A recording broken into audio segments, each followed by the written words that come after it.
What's up, guys? It's the Florida Man Airgun channel. Doing some double tap testing out here today with the AEA SF Compact.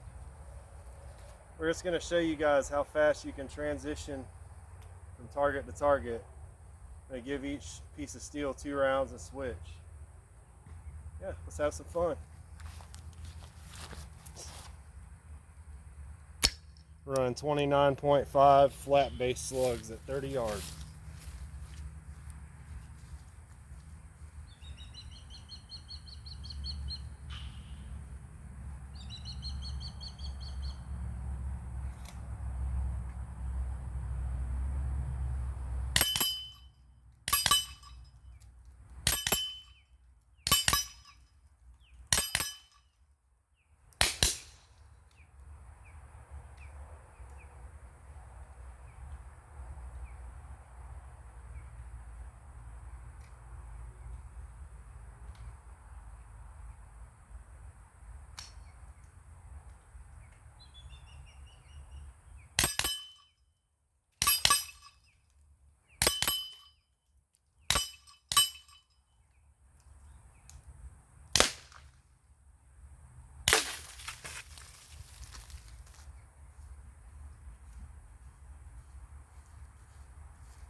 This thing is a ton of fun to shoot.